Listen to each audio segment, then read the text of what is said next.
Buenos días, estamos con César Rodríguez, secretario general de Ríos con Vida, y vamos a comenzar a hacerle una entrevista sobre la salud y el estado de los ríos en España. En primer lugar, buenos días, César. Buenos días, ¿qué tal? Mi primera pregunta es ¿por qué surge esta asociación y a grandes rasgos cuáles serían los objetivos y las actividades que se realizan que suele realizar? Bueno, la En Ríos con Vida surge en 1979, ya tenemos más de 40 años de historia, y surge, bueno, desde un colectivo de pescadores conservacionistas, pescadores a mosca, preocupados por la salud de los ríos. En aquella época, pues ya se empezó a ver que el desarrollo económico y ligado a los usos del agua, sobre todo, y del territorio, pues empezaba a deteriorar la calidad de los ríos, del agua dulce y a deteriorar los ecosistemas, los ríos particularmente, que es lo que más tenemos en España. En España tenemos pocos lagos, pocas masas de tipo lago, pero tenemos muchos ríos. Y ¿podría decir brevemente el por qué proteger el ecosistema fluvial para el público que nos está viendo? Bueno, a ver, los ecosistemas fluviales están muy presentes en nuestra vida, en realidad, ¿no? Lo que, aunque no les prestamos mucha atención. Los ríos vertebran el territorio, digamos que son necesarios para, el agua dulce es necesaria para todo. Pensemos que el ser humano ni siquiera podemos sobrevivir 3 días sin beber, con lo cual el agua en principio es un recurso vital, básico para nuestra vida, ¿no?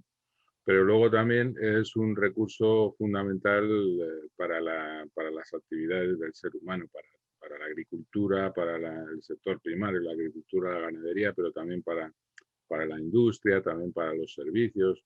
Es decir, al final utilizamos agua para todo. Eh, el agua dulce en el planeta en realidad es muy escasa, ¿no? Tenemos a lo mejor un 1% de agua dulce en el planeta y la mayor parte está concentrada en los casquetes polares, con lo cual no es accesible, ¿no? La cantidad que podemos tener a nuestro alcance, digamos, es mucho más pequeña. El agua dulce no es solo el agua que vemos, el agua que está en la superficie, ¿no? El agua de los ríos, el agua de los lagos. El agua está también en el subsuelo, ¿no?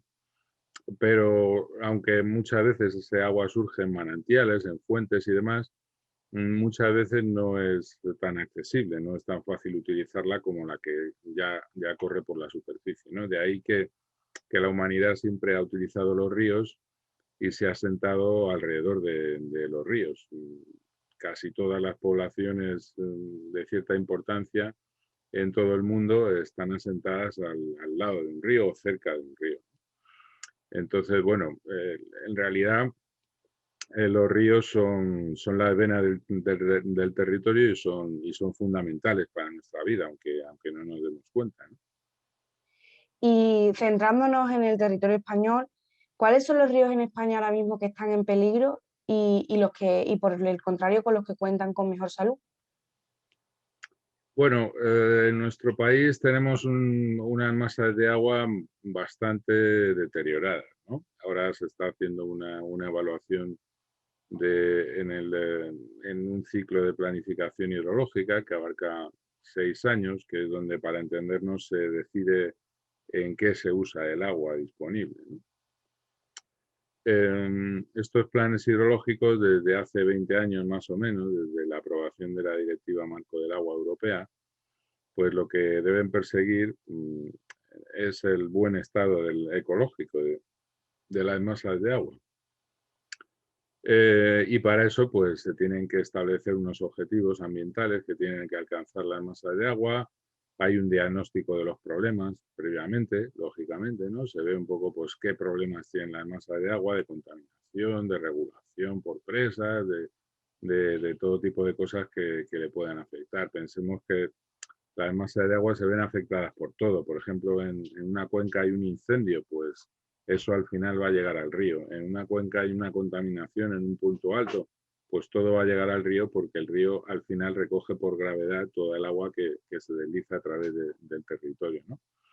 Entonces, bueno, el estado de las masas de agua en España ahora mismo, según la última evaluación, pues más o menos el 50%, o sea, la mitad, pues no estarían en un buen estado, ¿no? Y el objetivo sería alcanzar el buen estado. Bueno, de hecho ya lo era para 2015.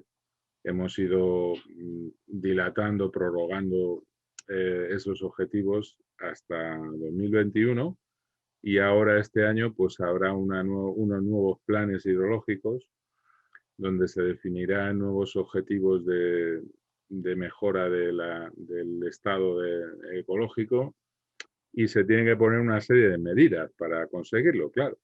La base es esta cuestión, ¿no? Al final tenemos que hacer algo, tenemos que hacer cosas, modificar comportamientos o bien hacer acciones de restauración, de recuperación para conseguir ese estado, ese buen estado. Y César, individualmente, ¿cuáles serían las acciones que debería de hacer cada persona para mantener el buen estado de nuestro ecosistema fluvial? Bueno, mira, pues hay dos tipos de acciones directas, digamos, ¿no? O bueno, unas más directas que otras, ¿no? Una muy directa es nuestro uso del agua, ¿no? Hemos dicho que todos usamos agua, todos necesitamos agua para beber, para nuestra higiene, para nuestro uso personal, digamos, doméstico. Entonces, por ahí, desde luego, podemos empezar, ¿no? Una cuestión que se ha ido viendo en nuestro país es cómo somos capaces la población de ahorrar agua, por ejemplo, ¿no? Cuando hay sequía y empiezan las campañas para el ahorro de agua, pues se ve que somos capaces de ahorrar agua, ¿no? Se ve que en lugar de ducharnos con media hora, pues podemos ducharnos en 5 minutos, ¿no? Y en lugar de tomar baños, pues podemos emplear la ducha, ¿no? Podemos hacer muchos tipos de actuaciones con dispositivos en los grifos, con bueno, electrodomésticos que consuman poca agua. Podemos hacer bastantes cosas a nivel individual, ¿no? Pero luego también podemos hacer alguna cosa más, que es indirectamente, ya no por nuestro uso del agua, sino digamos como consumidores y como ciudadanos, pues también podríamos tener un papel, ¿no? Por ejemplo, consumir productos que tengan un uso eficiente del agua detrás, ¿no? Hay una, hay una cuestión que seguramente habréis oído hablar, que es la huella ecológica de las actividades humanas. Entonces, dentro de lo que es la huella ecológica, pues el consumo y el tratamiento que se le da al agua, porque no es igual consumir el agua y devolverla al medio en unas condiciones aceptables de calidad, que consumir ese agua y devolverla contaminada, ¿no? O tenerla que pasar por una depuradora con todos los costes que genera y con toda la imposibilidad también de lograr una depuración realmente profunda, ¿no? Hay un problema muy grande en nuestra sociedad y es el uso creciente de los químicos en todos los sentidos, ¿no? De los medicamentos. Entonces todo esto al final va al agua, ¿no? Y efectivamente incluso los medicamentos que consumimos o incluso las enfermedades que padecemos. Está viendo, por ejemplo, ahora con el COVID que se está detectando en las aguas residuales, ¿no? De las ciudades, ¿no? Igual que los medicamentos o antibióticos. Bueno, hay muchas cosas que van al medio. Entonces, como ciudadanos podemos, primero como consumidores, podemos intentar consumir y exigir como consumidores aquellos productos que tengan un uso detrás del agua más eficiente y menos contaminante. También en buena medida esto tiene que ver con exigir un buen etiquetado de los productos, que nos informen, tener información de cómo está hecho ese producto, realmente de qué gasto de agua ha tenido, por ejemplo. Es importante que cuánta aportación química, por ejemplo, qué elementos químicos se han usado para fabricar cualquier producto, son cosas importantes, ¿no? Y luego también como ciudadanos, pues podemos exigir a las autoridades o podemos pedir tenemos nuestro voto, tenemos la posibilidad de involucrarnos en entidades, en grupos de consumidores, en asociaciones que se dedican a estas cosas. En fin, bueno, pues tenemos algunas cosas a nuestro alcance, ¿no? Como ciudadanos no podemos tampoco desentendernos, decir, bueno, es que esto es un problema que es muy grande y a mí yo no puedo hacer nada, ¿no? Pues sí, podemos hacer mucho, sí. Vosotros como asociación habéis lanzado varios proyectos, entre ellos está el proyecto Amber y Adopta un Río. ¿Nos podrías comentar un poco cuáles son los retos de estos proyectos? ¿Cuál es el reto de este proyecto? Bien, bueno, el proyecto Adopta un Río es un proyecto propio nuestro bueno, de hace muchos años, de los principios de los años 90, empezamos con ello. Y es un proyecto que consiste, pues, es un proyecto colaborativo y participativo entre la gente, ¿no? Se forma un grupo de gente, pues, que está interesado en procurar la mejora, el cuidado de un río, ¿no? Determinado. Esto normalmente hay alguna iniciativa en una población local o hay una especial relación con grupos de voluntariado de nuestra asociación que han trabajado en una zona o que tienen especial relación con una zona, con un río. Y a partir de ahí pues se forma un grupo de voluntarios que lo que hacen es hacer primero un diagnóstico participativo, es decir, pues con la información que pueden recabar en la zona, con las instituciones, con labores de campo, pues tratan de hacer un diagnóstico de qué problemas tiene el río, ¿no? Puede haber problemas de contaminación, puede haber problemas de obstáculos en el río, puede haber problemas de canalizaciones, de eliminación de la vegetación de ribera, de forestación, puede haber problemas de algún tipo con actividades ganaderas, con actividades agrícolas, puede haber muchas cosas, ¿no? Entonces, bueno, pues lo que se hace en primer lugar es eso, hacer un diagnóstico, ver qué problemas hay y a partir de ahí, pues hacer un plan de acción, a ver qué podemos hacer nosotros desde nuestra posición como población local, población interesada por recuperar este río, qué acciones podemos hacer para conseguirlo, ¿no? Y a partir de ahí, pues se hace un programa de acciones, ¿no? Esas acciones pueden ser desde recoger basura, por ejemplo, residuos sólidos, escombreras que hay muy a menudo cerca de los ríos. Los ríos, claro, son zonas de dominio público, ¿no? Son zonas públicas. Las zonas adyacentes al río tienen propiedad privada, ¿no? Pero muchas veces se ha utilizado y se utilizan desgraciadamente los ríos como basureros, ¿no? ¿Por qué? Pues porque el río no es de nadie, ¿no? Y es de todos, ¿no? Entonces, bueno, pues echan ahí la basura en un camino que termina en el río bueno, por ejemplo, ¿no?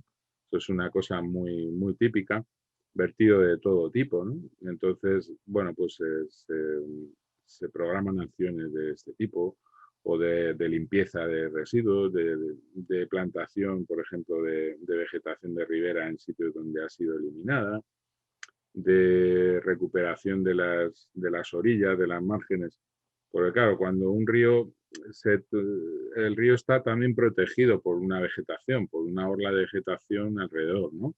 Una vegetación propia, que es la vegetación de ribera, que, que normalmente en nuestros ríos hemos reducido mucho, ¿no? En muchas zonas donde el valle permite que haya sotos de ribera, que haya vegetación de ribera bastante grande y estructurada, pues lo que hemos hecho es reducirla a prácticamente una línea de árboles, ¿no? Porque las propiedades adyacentes al río pues han usado ese terreno para otras cosas, ¿no? Para hacer agricultura muchas veces, por ejemplo, o para prados, por ejemplo. Entonces, bueno, todo eso reduce, digamos, la calidad ecológica del global del río y se pueden hacer cosas para recuperarla, ¿no? Para recuperarla por lo menos aceptablemente. Eso es nuestro programa Adopta un Río. Cuando ya llevamos a lo mejor un tiempo desarrollando este tipo de acciones, pues se plantea un paso más, que es la custodia del río a través de un contrato de adopción. y por eso le llamamos adoptar un río, porque se trata de adoptar un río y cuidarlo y mimarlo como si fuera un hijo, ¿no? Eh, Luego tenemos el proyecto Amber, que me preguntabas. Sí. El proyecto Amber es un proyecto europeo que no es una iniciativa propia nuestra, sino es una iniciativa en la que participamos, o más bien en la que hemos participado desde 2016 a 2020, hasta el año pasado, que sigue funcionando en cierto aspecto. El proyecto Amber consiste es un proyecto que lo que procura es la adaptación de las barreras en los ríos, de las barreras transversales en los ríos, muchas veces presas, azudes, pero también puentes, también vados, estaciones de aforos, todo tipo de estructuras que se han ido interponiendo en los ríos, muchas veces para aprovechar el agua, muchas de las cuales hoy en día están en desuso porque no se han dejado de utilizar, pero han permanecido ahí, ¿no? Estas estructuras provocan unos efectos, un impacto importante sobre el ecosistema, que tiene bastante que ver con lo que se llama el efecto barrera, que consiste en, si tú pones una barrera en un ecosistema como el río, que es lineal y que es abierto, lo que estás impidiendo es que el río, el ecosistema, digamos, fluya normalmente en sentido descendente. Hay un flujo de agua, pero también de nutrientes, también de energía y de sedimentos desde arriba hacia abajo, ¿no? Todo esto es lo que luego en la desembocadura de los ríos en el mar es lo que forma las playas, lo que forma deltas.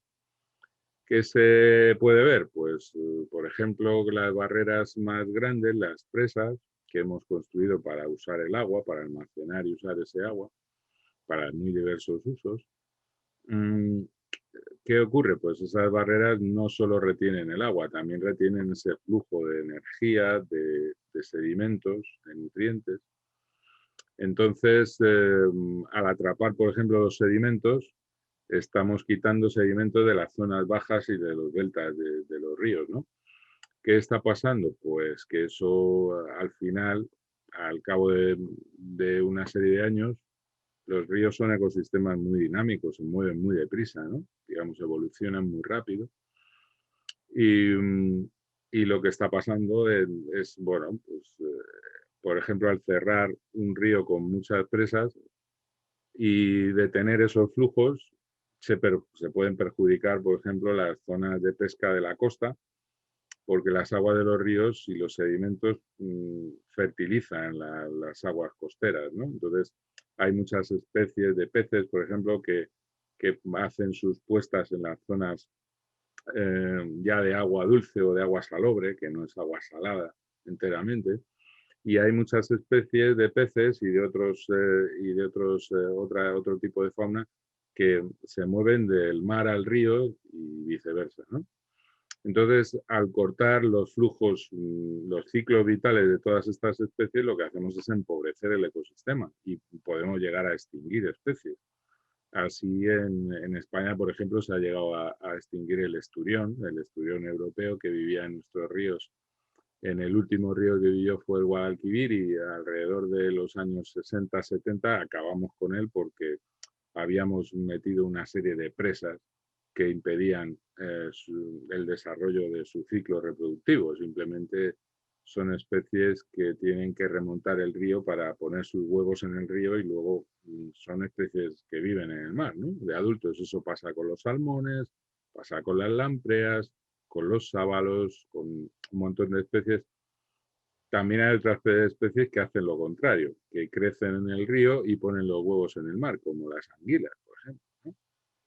La anguila europea o la anguila norteamericana son especies que, que han sido súper abundantes, ¿no? La anguila era una especie muy abundante, ¿no? Habréis oído seguramente el tema de la angula, ¿no? Quizá hayáis oído que en Navidades se habla del precio de la angula este año ha sido de 3.000 euros el kilo, ¿no? Por ejemplo, ¿no?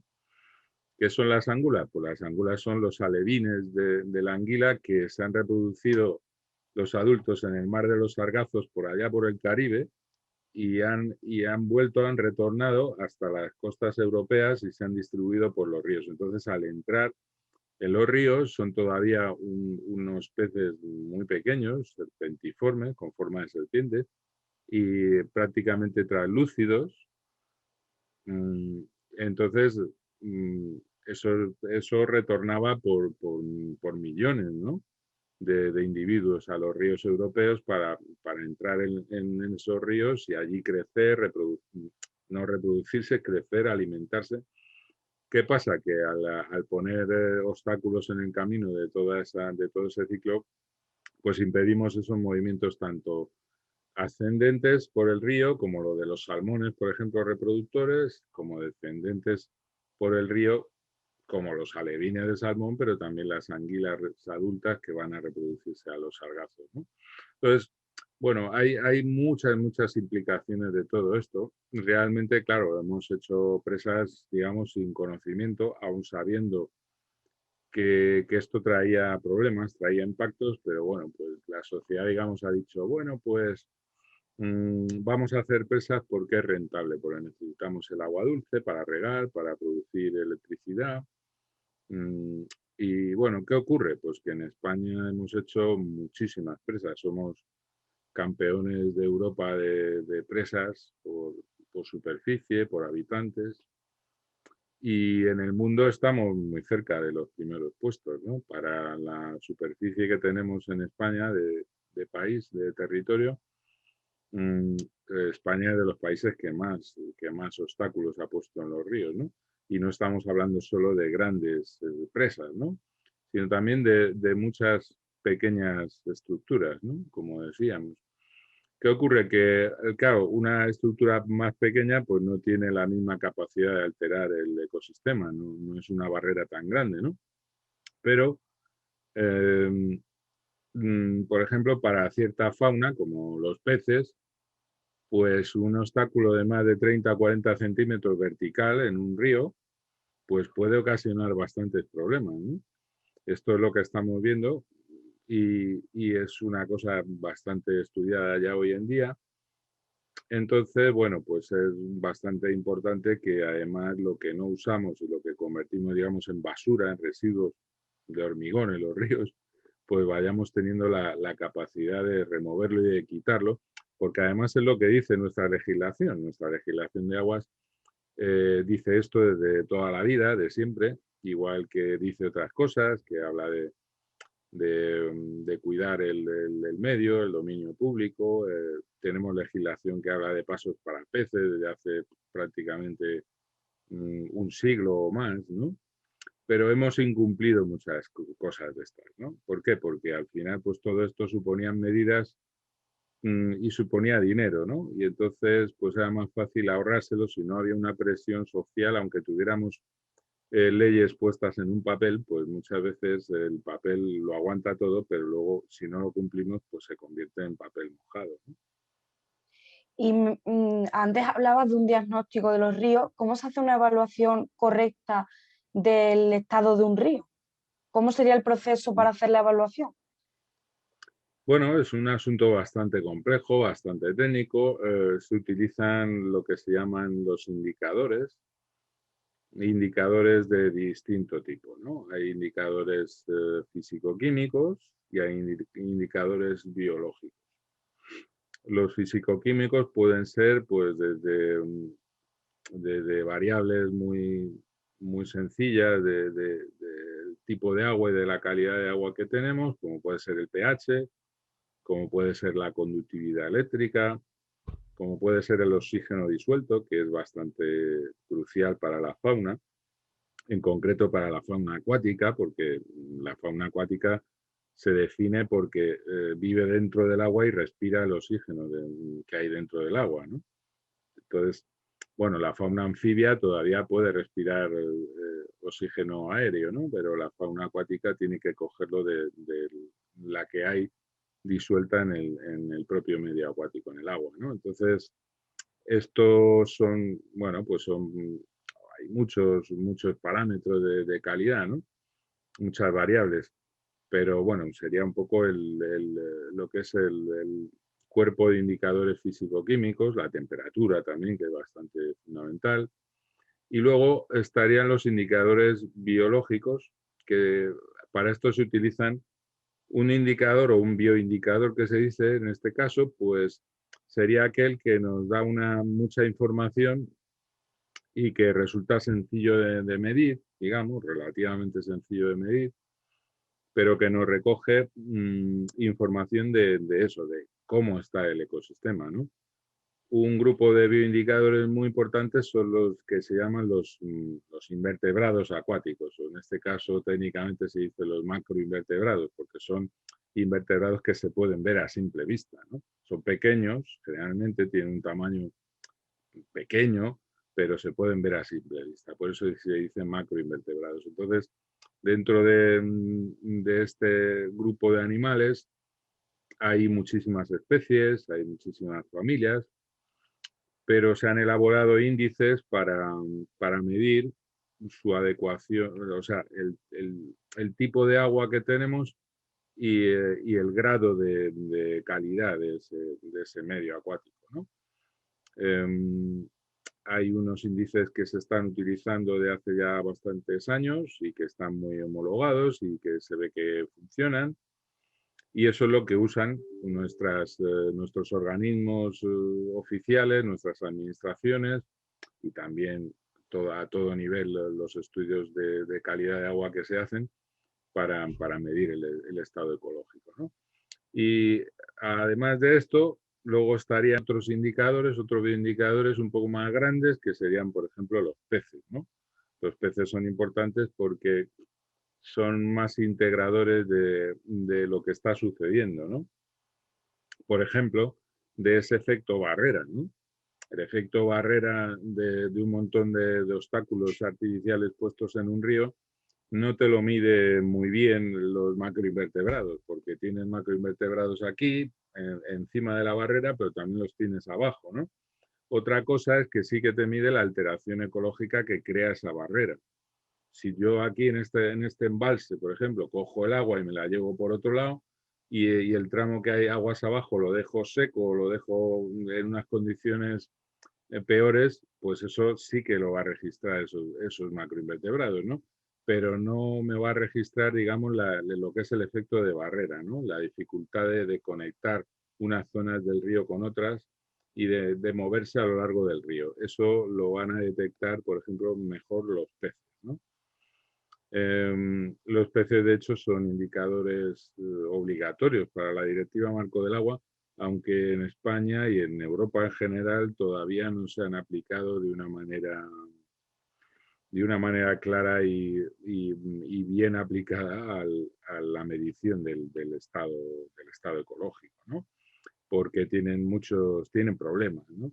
Y tienen problemas digamos, de homologación, de problemas técnicos, pero claro, también digamos que si utilizamos los peces, la realidad es que esas 50% de masas que decíamos que se ha dicho que se ha clasificado como que no están en buen estado, pues a lo mejor se convertirían en 70 o en 80%, ¿no? Porque eso nos daría una idea más clara de hasta qué punto estamos alterando los ríos, ¿no?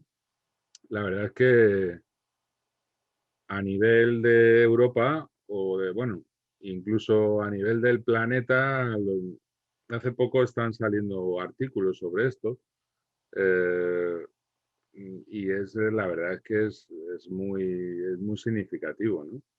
Eh, a nivel planetario, se dice ahora más o menos que menos del 15% de los ríos, de las aguas continentales del planeta pueden estar en buen estado ecológico hoy en día.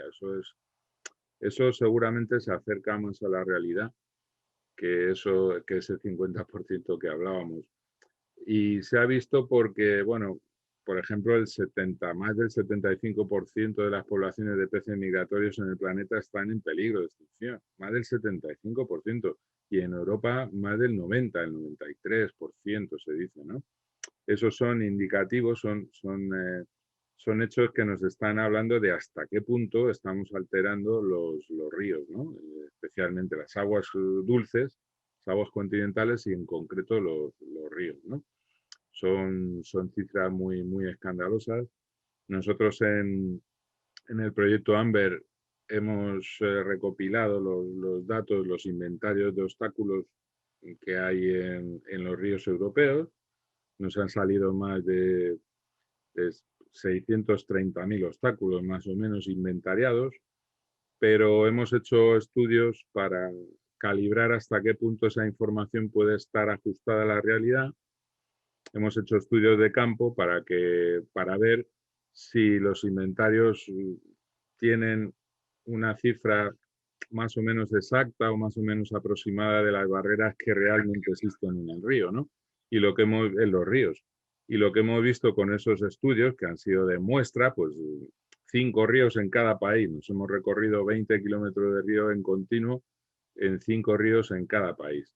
¿Y qué hemos visto? Pues que muchos de los obstáculos que hemos encontrado en esos 20 kilómetros de 5 ríos en cada país no estaban en los inventarios, no están en los inventarios. Es decir, que hay muchos más de los que tenemos registrados y probablemente hay hay una estimación de cerca de 1.200.000 obstáculos en los ríos europeos y en España en concreto pues se habla incluso de cifras que pueden ir de los 50 a los 70.000, cuando inventariados tenemos alrededor de 30.000, un poco menos de 30.000. Hay que pensar que hay muchos obstáculos que no hemos considerado que eran tales, ¿no? Por ejemplo, cuando uno va por una carretera y pasa por un río, ¿no? Y cruza un río, uno normalmente no se asoma a mirar a ver qué hay debajo, ¿no? De la carretera cuando pasa ese río o ese arroyo. A veces es un puente porque es un río muy grande, ¿no? O es un río grande, pero hay muchos pequeños ríos, pequeños arroyos, eh, cursos de agua que no requieren un puente a lo mejor, ¿no? Pero que son cruzados por multitud de carreteras o de caminos, ¿no? Y si miramos debajo, normalmente vamos a encontrar un entubamiento del río o vamos a encontrar un marco de hormigón. Y esos son barreras también, muchas veces, ¿no? Entonces, bueno, todo esto hay que verlo caso por caso. Hay veces que hay estructuras de este tipo que son bastante más permeables al paso de peces, por ejemplo, que otras.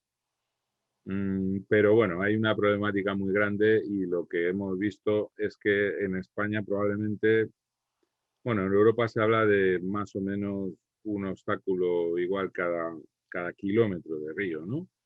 Eso es mucho, un obstáculo cada kilómetro de río quiere decir que, de media, ¿no? Quiere decir que prácticamente tenemos nuestros ríos llenos de obstáculos, ¿no? Y cuando decimos obstáculos, decimos usos del agua, ¿no? Porque muchas veces esos obstáculos se usan para derivar agua, para captar agua, para algún uso, para... Entonces, bueno, pues esta es un poco la situación, ¿no? Es importante que tomemos conciencia todo el mundo y que empiece a poner soluciones y a poner remedios, ¿no? Eso sería, por así decirlo, los retos que también tenéis desde la asociación. La predicción de futuro, no sé cómo será. ¿Qué predicción podéis tener de aquí a un tiempo? No sé, tampoco. Bueno, efectivamente los retos son esos, son los que tú dices. Nosotros nos dedicamos un poco a afrontar esos retos pues de mejorar y de recuperar ríos y de impedir también que se deterioren, ¿no? Una parte importante de lo que hacemos consiste en prevenir nuevas agresiones a los ríos, ¿no? A las aguas dulces. Es una de las cosas que intentamos. Se presentan proyectos de todo tipo para usar agua o que influyen en los ríos, porque cualquier cosa, desde una carretera hasta una mini central hidroeléctrica o una potabilizadora o con muchísimas cosas diferentes, ¿no? Entonces lo que tratamos es de ver esos proyectos, en lo que podemos y alcanzamos, pues tratamos de ver esos proyectos y contribuir a su evaluación de impacto ambiental. Podemos llegar a decir, oye, pues esto creemos que no hay que hacerlo simplemente, o esto creemos que se puede hacer, pero no de esta manera que se plantea, sino de esta otra, o se puede hacer, pero con estas medidas correctoras o con estas medidas preventivas también, ¿no? Eso es una de las cosas que hacemos. Otra cosa que hacemos es denunciar cosas que vemos en los ríos, agresiones a los ríos, pero luego también tratamos un poco de trabajar por la restauración de los ríos, involucrándonos o apoyando proyectos que tratan de recuperar ríos de todo tipo y también concienciando a la gente, a la sociedad, ¿no? Y haciendo también un poco de, bueno, creando o facilitando la participación de la gente, por ejemplo, a través del voluntariado en acciones que son positivas para el medio ambiente de los ríos, ¿no? ¿Cómo vemos el futuro? Pues el futuro está bastante complicado porque la situación es muy complicada, ¿no? Y luego además se añade más complicaciones, ¿no? En el caso de las aguas, pues el tema del cambio climático es también muy importante, ya se están viendo muchos efectos y en nuestro país además es crítico porque pues tenemos especies que son a lo mejor están más adaptadas a climas un poco más fríos, ¿no? Como pueden ser los salmónidos, la trucha, el salmón, mmm, donde en nuestras aguas pues pueden tener más problemas, ¿no? Porque el calentamiento al final pues va de esto, ¿no? Va de que las condiciones se complican especialmente para las especies que requieren, pues, por ejemplo, aguas más frías, ¿no? Pero luego también todo el ecosistema se ve comprometido y sufre porque nosotros hacemos como sociedad un uso muy intensivo del agua y los ecosistemas necesitan agua para vivir, ¿no? Y luego además tenemos pues fenómenos inquietantes, ¿no? Como por ejemplo el hecho del cambio climático no son solo las sequías, no es solo el aumento de la temperatura, que es muy importante, sino el tema también de los fenómenos extremos, ¿no? Ahora podemos tener fenómenos extremos de forma que podemos tener inundaciones muy grandes, porque hay unas lluvias, unas precipitaciones muy localizadas, muy intensas, pero también podemos tener tempestades y de hecho hemos tenido alguna muestra en estos últimos años, por ejemplo, con la Dana, la célebre Dana que tuvimos en el Mediterráneo este año pasado, que bueno, pues prácticamente dejó inundado lo que es el delta del Ebro, ¿no? Y una zona que está, como hemos hablado antes, influida por la retención de sedimentos en las presas de toda la cuenca del Ebro.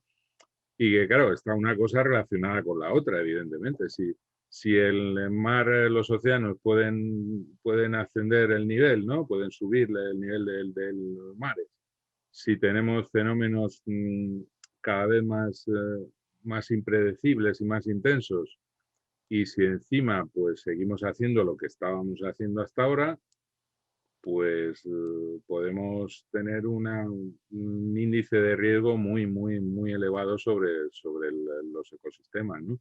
Y al final, pues nosotros vivimos en los ecosistemas, aunque no lo creamos, aunque pensemos que vivimos aislados de todo esto y tal, que vivimos en ciudades, que abrimos envases, que abrimos el grifo y sale agua y tal. No nos damos cuenta, pero todo esto tiene una conexión con la realidad, ¿no? Con lo que estamos haciendo en el terreno, con de dónde sacamos los recursos que utilizamos y todo esto, ¿no? Entonces, bueno, pues es muy importante que tomemos conciencia. Es un momento crucial para esto y desde luego, pues todos tenemos que hacerlo y la gente joven, por supuesto, que sois los que vais a continuar en el mundo después de 20 o 30 años, cuando los que estamos ahora pues ya no estemos, pues pues tiene que haber un relevo también en eso y tiene que haber un crecimiento de esa conciencia para cambiar las cosas. Yo creo que estamos a tiempo de cambiar o de amortiguar los peores efectos, pero tenemos que ponerlo las pilas, no podemos estar haciendo lo mismo y pensar que, bueno, pues ya cambiará esto, ya vendrá una gran solución tecnológica o ya...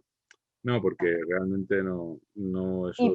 Y sobre todo que se actúe ya, no dejarlo para mañana, porque al final esto es una cuestión de que cuanto antes se empiece, mejor remedio se podrá poner, ¿no? Efectivamente, sí, sí, porque además la situación será menos grave que si esperamos más tiempo. De hecho, ya hemos esperado mucho tiempo, llevamos muchos años hablando del tema del cambio climático, por ejemplo, y se ha hecho muy poco para la dimensión del problema en el que estamos, ¿no? Hay que tener en cuenta que la temperatura es un factor clave, como decíamos antes.